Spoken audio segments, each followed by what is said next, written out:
Welcome to Saints and Sinners Unplugged. I am Pastor Ken Jones, joined by two of our three regular co-hosts. We have Pastor David Menendez from Miami Baptist Church and Aldo Leon from Pinelands Presbyterian Church. We are missing Jose Prado, who's not able to be with us today, but we are four local pastors who get together each week at this time to discuss various aspects of Reformed theology and or church history. And I know it's been a little bit since we've been able to get together to record. So how's everybody doing? Doing well over here. Good.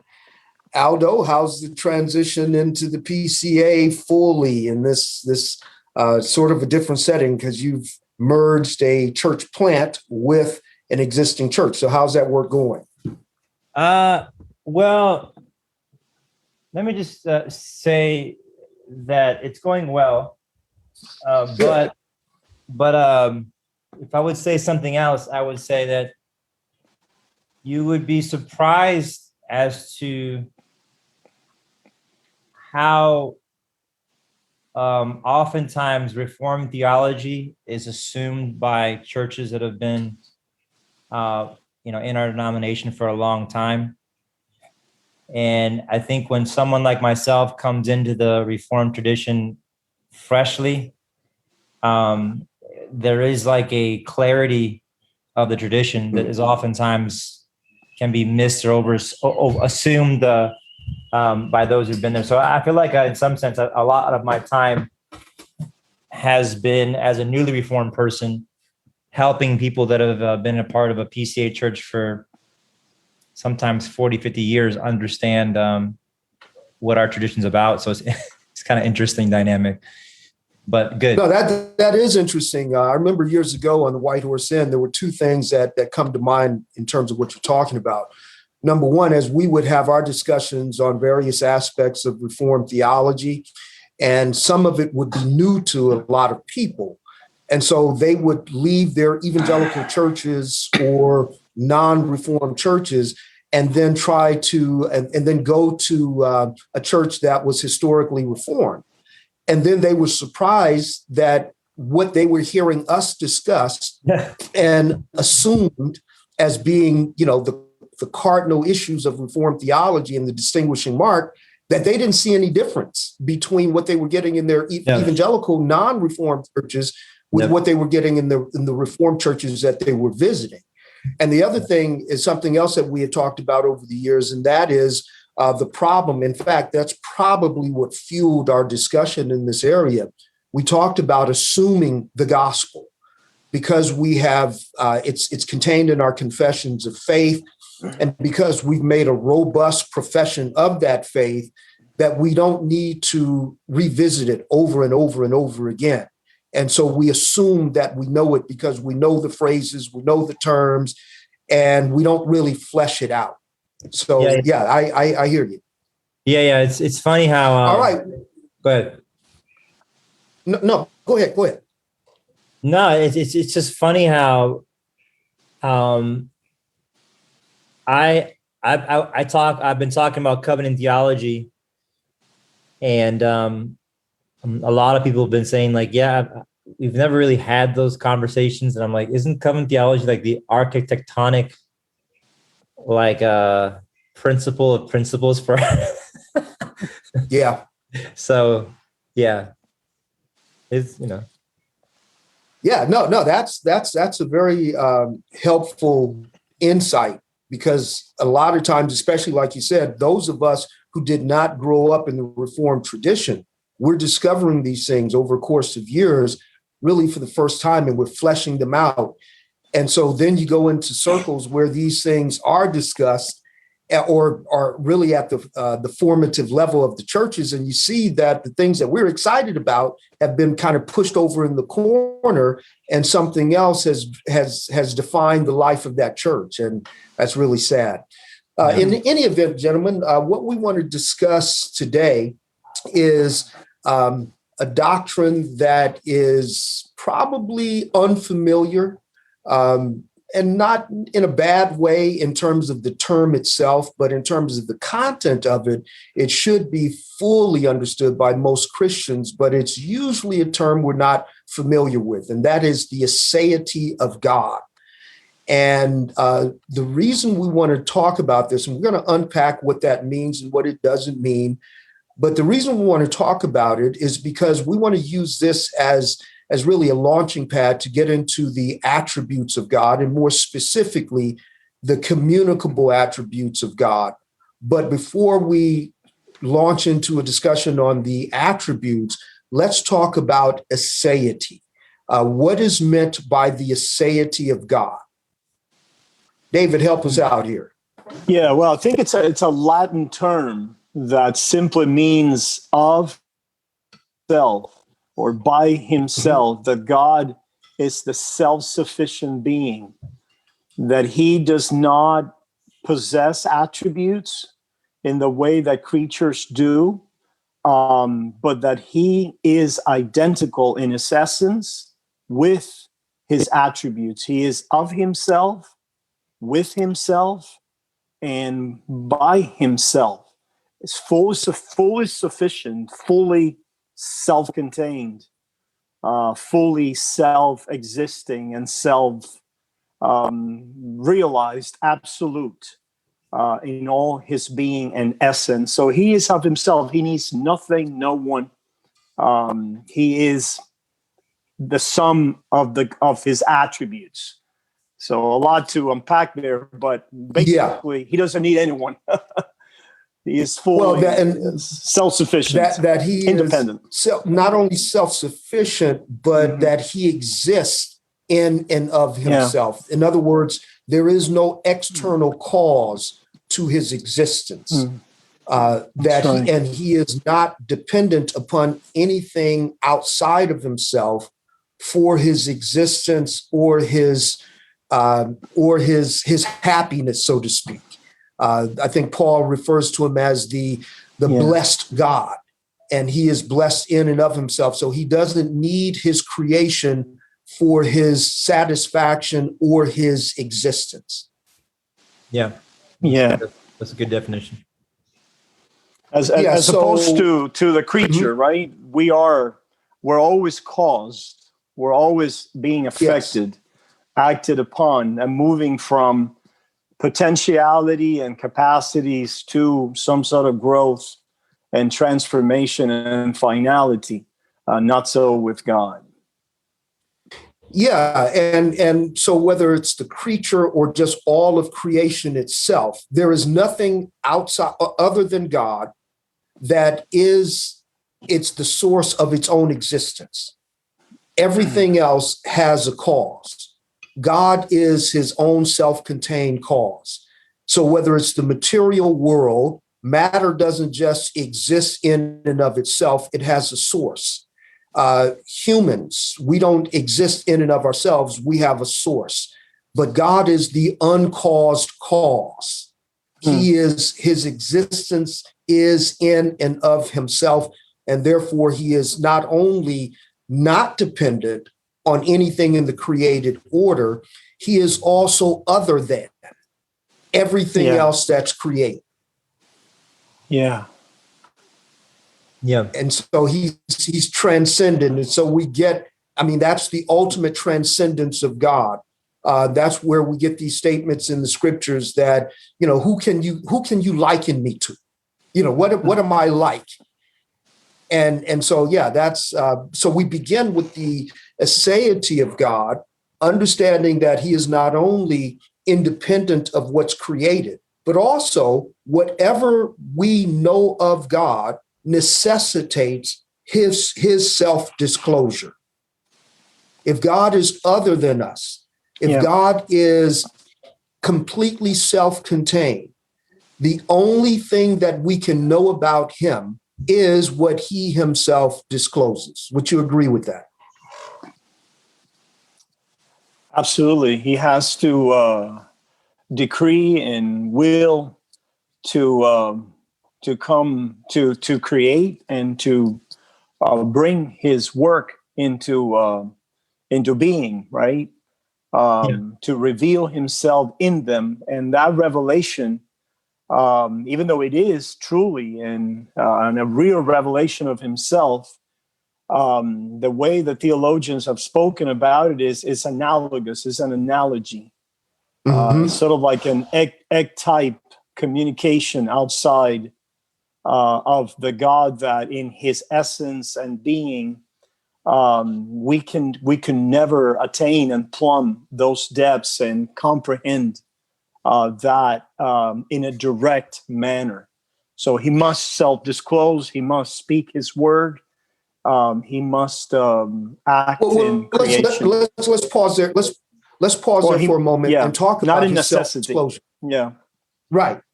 Exactly. He doesn't have to. I mean, well, no. What is necessary is that if we are to know the God who is completely other than everything that he's created and not dependent upon it, then it is necessary that he himself discloses whatever is to be known about him.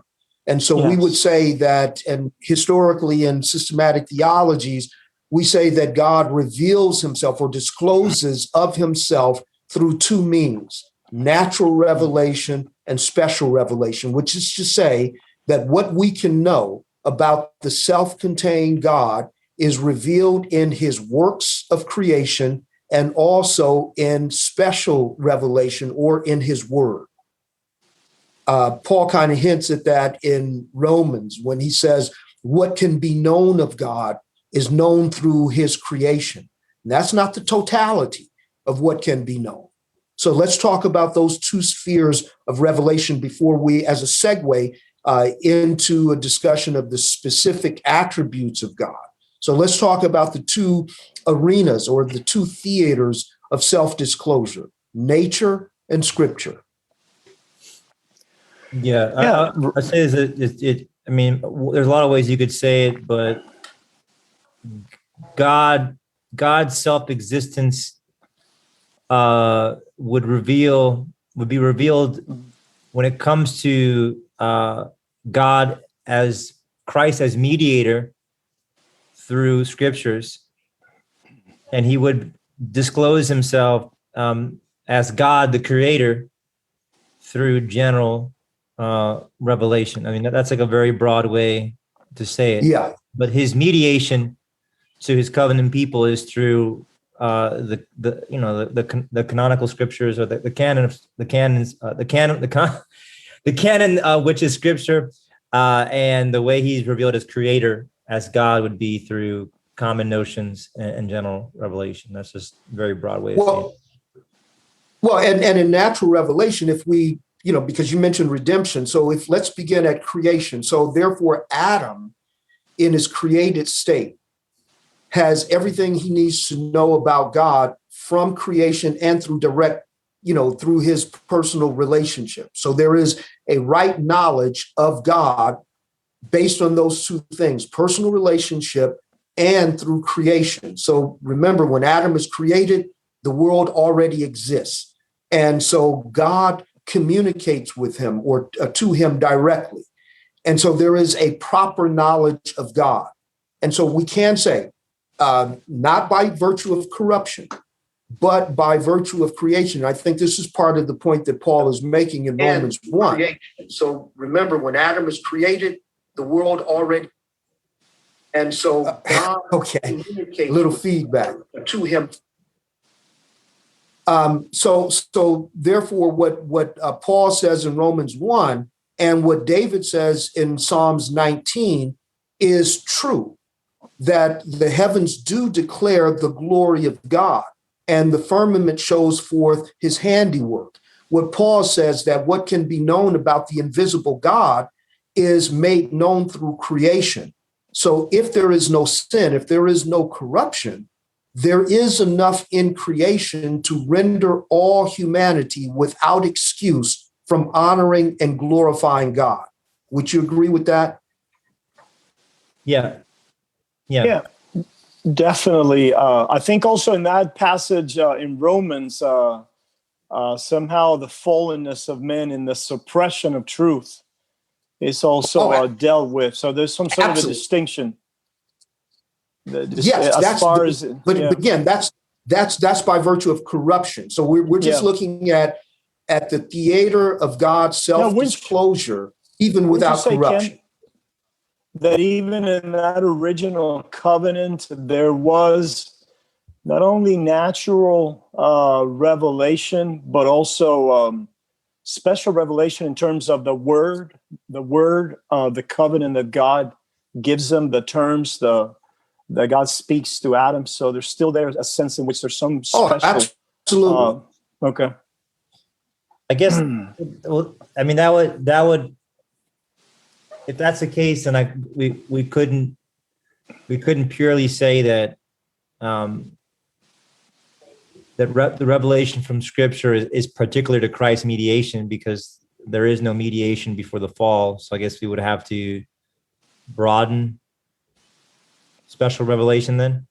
Yeah. Well, I think the covenantal special revelation. Special revelation would be a fuller knowledge of God that is not necessarily dependent upon redemption. And I think that's the point that David is making, that God has revealed himself in creation, and by virtue of his covenant and the personal relation with Adam knows he knows without confusion that the God with whom he communes is also the source of all of creation. So there is no confusion. Special revelation in that sense is that God reveals something of himself to Adam other than what's shown in creation, even without redemption. Is that what you're saying, David? Absolutely, yeah. There was a covenant there. There was a condescension on the part of God. Absolutely. That involved a self-disclosure of God in terms of his being, his covenantal relationship with the first Adam, and an eschatology that involved actually coming to an end. That's not just spoken of by creation in the sense of the heavens or natural revelation. So there is some type of special, as the redemption, obviously, in the mind and purpose and everlasting, eternal decree of God. We know that first Adam was a type of the last Adam, and even an type of God's image as far as his his personality. But there is some sort of special revelation, I think, present there as well. Well, would you say that would be really confirmed with the Sabbath? The institution of the Sabbath, which is the Sabbath itself is a means even before the fall. The Sabbath itself has an eschatological connotation, in that it is a pure connection between creator, creature, and creation. And so therefore, even before the fall, Adam had a broader sense of the world in which he was in, because in the Sabbath, it is a way to remember the Creator. And the Creator, without the corruption of sin, is better understood in that Sabbath rest and seeing him and his works of creation, and therefore fully resting in him. And that is the source of continued obedience to him and devotion to him, because his greatness, which is revealed in creation, undergirds his love. And so there is that connection that's there even before the fall. But the reality of the fall kind of changes things. So now there is a disconnect between what's naturally revealed and the broken relationship, the broken vertical relationship between creature and creator. Yeah. And so the point that Paul makes in Romans 1 is, therefore, in our fallen state, we take creation and worship it as an end in itself rather than the creator. Yeah, and that's where special revelation. Go ahead. With corruption now, I think the best that we can rise to do is to affirm a higher power. That's what Paul says in Romans chapter 1, divinity and power. So people affirm a higher power, so that there is divinity as they conceive it, and that divinity must be superior in power to humanity and to our creation. So we have that instinct. We have that instinct, even though that eschatological end that the first Adam had revealed to him has been obscure. Obviously the sacramental trees were removed, and we have none of that now. We need that special revelation of that eschatology as it is given unto us in the gospel, in, with, and through Christ. But we do have that witness of righteousness, that there is, a God, there's divinity, there's right and wrong. We see that in conscience, and we suppress that because somehow it accuses. That's what Paul goes on to say in the next chapter, that that we cannot just shake the witness of that conscience, in the sense that we're constantly making judgments, and there is a guilt that is implicit to the humankind that we're trying to silence by our own works and our own completion from the bottom up.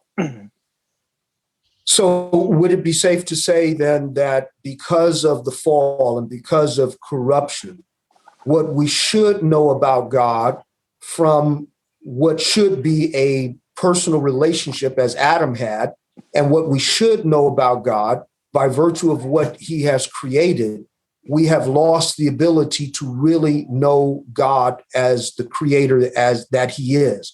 So therefore, special revelation not only affirms what Adam already knew, but special revelation for those who are corrupt because of Adam's rebellion reveals to us something about God that is not revealed in natural revelation. So that's interesting. You're saying that on both counts, we have lost, light and the way, in the sense of seeing that creator, and what that connection is just by virtue of creation, and the God that is and sustains everything, right? And I find that very compelling, because as I've been thinking about this, idolatry is a projection of the human that has has disintegrated God and made it into his own image. And you see that throughout different old cultures and civilizations, the God of the river, the God of the thunder, the God of the rain, so we have now the God that is. Natural revelation, and this goes back to your earlier point, that because of corruption, natural revelation itself becomes corrupt. So at best, we can talk about a higher power. And so what we end up doing is natural revelation is the source of natural religion. Natural religion is the defining of that higher power according to our own sources and our own mindset. And so therefore, God, in special revelation, it now serves a different purpose, because it reacquaints us with the knowledge of God that Adam had before the fall. So in worshiping the creature rather than the creator, we make creation equal with God. Hence, natural religion, paganism, all the stuff of the primal stuff, and trying to, whether the universe is eternal, whether God rises or becomes out of some, primordial, eternal stuff and things like that. So it's interesting. The light went off there in a big way. And I think what ends up happening is we bring over. That's something that we, even in our understanding of God and worship of God, according to special revelation, part of what we're always having to beat back and put to death are the inclinations to define God and worship him according to natural revelation rather than special revelation. Because humanity is part of natural revelation. You going to say something, Aldo? Yeah, and I think I like how the conversation started with the doctrine of God, because I think one of the reasons your epistemology, your understanding of how you know things, your soteriology, your understanding of redemption, it's going to go hand in hand with your understanding of the nature of God. And if you don't understand that God is other and is distinct, he exists in and of and from himself. And he needs no one to be who he is. Your view of understanding of knowledge, if your view of redemption will be tied to that. And I guess in some sense, if your doctrine of God diminishes his distinctness and elevates man to a disproportionate way, you will have a spirituality, a theology of glory, where it is more about the ascent of man as opposed to the descent, the condescending descent of God to his image bearers in light of who he is eternally in himself, and so it's all these things are a web, so it's helpful to walk through the web and see how they connect. We went from ontology to epistemology, and then now we're talking about soteriology also.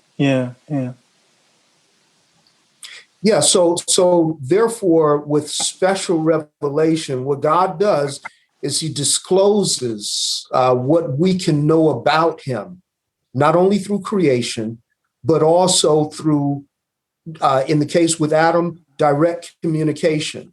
And now, as a result of the fall, he reveals himself through the mediator, the promised mediator, and through his word. So there is, I do appreciate what you said earlier, David, that in a sense, there is special revelation even before the fall, because special revelation, Adam has a certain intimacy with God that is not found in creation, but because he's without corruption in his created state, he can appreciate the unseen God through what he has created and through the spirit of the Sabbath.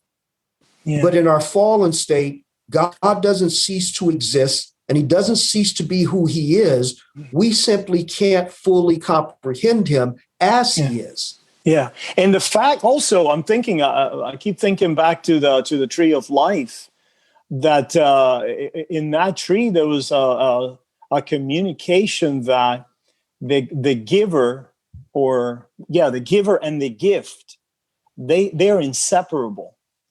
They're inseparable. That eternal life and to gain immortality would be through the gift of the giver. And one of the things that temptation, the tempter, and fallen creatures then do is that they separate the gift, creation, from the creator. So Adam, fell short of the glory of God in that sense by just looking at creation and separating the word of the covenantal word of God. That certainly involved his revelation in creation, but just as an analogy, as leading to his glory that he wants to share with men in and with creation. So therefore, when we talk about the attributes of God, then what we're talking about are the characteristics of God that he himself discloses through his work of creation and through his word of redemption. And as fallen creatures, we have classified the attributes of God into two categories: that which is incommunicable and that which is communicable. And so what do we mean by in those two categories about the attributes of God? Well, just the things that we can participate in as created beings. Because in some sense, the communicable attributes of God, we don't participate in them in the same way that God does.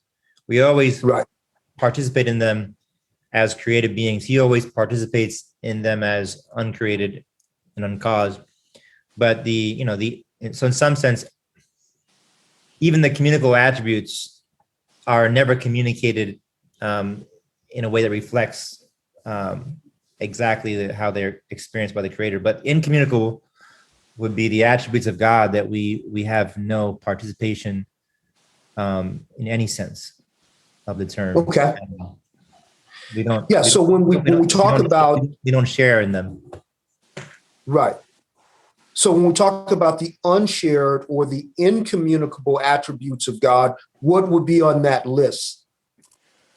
I think there's two words that have been used, one to denote essence and nature. That would be the word what, and another word to express the idea of person and relationality with the word who. Obviously, this is just for explanation purposes, because as Aldo pointed out, we will never relate to God, even in his communicable attributes, in the way that he relates within himself. But the incommunicable attributes have to do with the fact that we will never participate and share in the divine essence, in was an eternal, underived, uncaused, unseen spirit. We never participate in God, in his essence, in his simplicity, in the fact that God it does not have parts like humans, even like angels. Humans have body and spirit. Angels have a spiritual body, and they're demarcated in time and space. Creation is affected, acted upon, hence with potential towards the realization of acts. And God is pure being, pure act in his essence. So in that regard, in that sense, we will never be like God. Never, ever participate in that essence. So his aseity, his eternality, Right. His simplicity. You could even say his his omnipresence, his Exactly. omniscience, his omnipotence. You could, I mean, I guess I've never heard this said, but it makes sense. His triunity is something that he shares with nobody. We're not triune. That's right. People say, "Oh, we're triune." We're soul, spirit, and body, or whatever. No, those aren't three distinct persons, right? Who are ontologically the same. Yeah. So even in his relationality, he's not ontologically like us, and we will never be like him. And that's the point that Aldo was saying. Yeah. In his personality, and that has to do with God being 1 and 3 and 3 and 1. Yeah. Right. That kind of relationality and personality is completely unlike the creature. Yeah, and I guess another thing I would say that he doesn't share is his holiness, not in the moral sense, because we do share in his holiness in the moral sense, but his holiness in the sense of being ontologically other. Yeah. So God's holiness is both those. Yeah. And in some sense, we will never be the holiness when it comes to him being entirely other. God is not more of us in his holiness.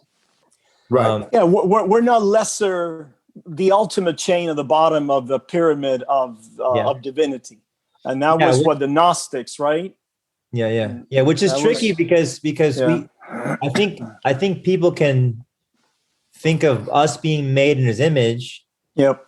And see a correlation with relationship and reflection of character that assumes that we participate in the ontological otherness of God, and you see some of that with some people in like Eastern traditions. There's this idea that God shares his ontology of otherness. You saw Calvin. A lot of problems there. Calvin, one of his battles was with Osiander about us becoming righteous is God imparting his ontological nature to us, and even I think in the Word of Faith, Absolutely. in some Pentecostal movements, there Well, is. I want to take that up. I want to take that up as a separate topic when we start talking about the communicable attributes, because there's a huge confusion that goes to those very areas that you're talking about, Aldo, when we talk about those communicable attributes, which corresponds to our being created in the image of God. So I want to take that up probably in our next session. We can take that up in greater detail. So to continue then on the incommunicable attributes, which is going to spill over into the communicable, God does not have attributes like the creature has them. In other words, God's attributes are identical with his being. Right. Identical with the simplicity his being that we're alluding to earlier. Right. And his being is identical with his existence. That goes to the name I am. So the fact that God is identical with what and who he is. In the sense of creatures, we have our essence, our nature by derivation, by the gifts that come from above, the Father of lights, by derivation, and then we're affected. We grow, and ultimately we reflect. Those are the three words that I use to try and explain this. God does not have anything by derivation. To say that God is and to describe him is the same thing. Yeah. But when it comes to the creature, we have to say that we first come into being, and our being then possesses a certain essence with certain capacities and qualities and potentialities that will be instantiated in individuals and that will grow and will develop and can be cultivated, can be acted upon, and ultimately reflect. That's the nature of the essence and the existence and the way that attributes hang together in the creature. Not so with God. To speak of his attributes, his essence, and his existence is to speak of an identity and a unity there that is unique to him. And to that point, though, one of his incommunicable attributes, what you're talking about, David, would be covered under immutability. He is what he is, and he's never becoming. Never becoming. Yeah. Does not change. Yeah, and that's what we mean. That's what we mean when we say immutable, that he doesn't change. Not only does he not change in character, but he never becomes more or less of what he is. That's right. Yeah. And I don't want to get sidetracked, but what would you say to somebody who would say that what we're talking about now is not actually like biblical? It comes from Greek philosophy being imposed onto the scriptures. Because this conversation we're having, it is responded to that way. What would you guys say to all of this categorization of God in these particular terms? It is really just a humanizing and philosophizing of God, not actually from the scriptures being exegeted appropriately. Well, I would say, first of all, that I don't think there's anything that I know I've said or that I've heard that is not an enlargement of what is expressly set forth in scriptures.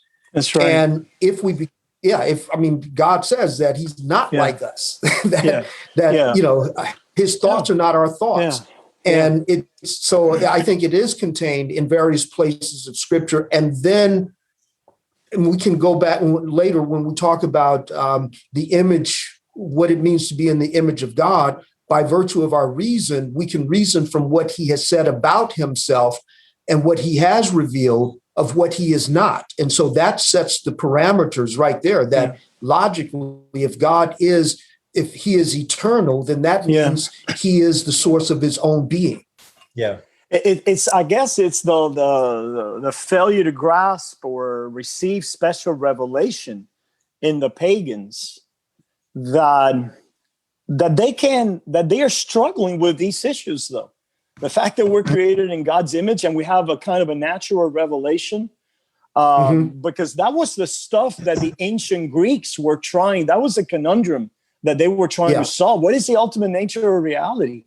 Is it permanent and unchangeable? Or is it static and fixed? Or is it in flux and changing? That was the stuff of the original, some of the ancient philosophy from the Greeks. Well, it's funny because another incommunicable attribute of God is his impassability. Yeah. Right. And the idea that like God's, I mean, we're speaking like obviously analogously, God's emotional life. God is not emotionally moved and constrained by things external to him. He is not moved. His passions are not determined and driven by things outside of himself. So in some sense, he has an impassibility, and they would say, "Oh, that's just the Greek view of like what is it the Stoics and all of that."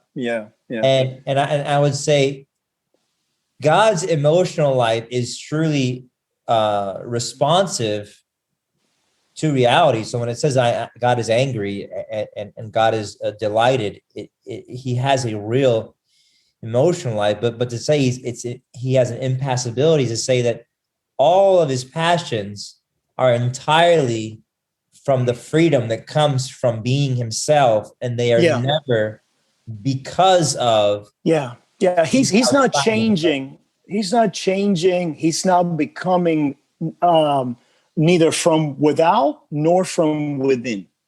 He's not in any way being affected or changing because he is pure being and pure act. So he's pure being and pure act. As he reveals himself, then we are impacted, we are affected, we grow in that revelation and in the reflection of the gifts that we receive derived from him, and we perceive him in a relational way. And I think the Bible accommodates for that with anthropomorphic ways of speaking about God. That's an important link, and we're going to have to wrap this up. But to your point, Aldo, and I appreciate the fact that you mentioned the emotional life of God, because one of the mischaracterizations of the doctrine of impassibility is that God doesn't have emotion or what we call passion. Yeah. But to your point, David, the passion and emotions as we experience and express them are analogous to what is stayed in God. It is analogous to his passions. So because it's derivative, it also fluctuates and is subject to change. But because God is an unchanging being, he is always holy, he is always just, he is always righteous. And so his emotion as extended to us is an expression of something that he is always eternally, that we experience because we are finite and temporal creatures. We experience it according to our nature. And in our fallen, even renewed nature, we are not able to fully comprehend God's love. That's why Paul can say that, it's beyond our ability to fully comprehend, especially as redeemed fallen creatures. But anyways, we're going to have to pick this up in our next session. But this is a good start to a very helpful conversation. And as disconnected as it may seem from practical things, what you'll see is our understanding of God by way of what he has disclosed of himself in creation and in scriptures has everything to do with how we frame our doctrine, our understanding of how we live our lives, our understanding of salvation. All of these things are really an extension of what we really come to know about God by way of his own self-disclosure. But anyways, brothers and sisters, thank you for joining us. We look forward to joining you again next week, same time, as we continue here at Saints and Sinners Unplugged. Nothing but the blood of Jesus.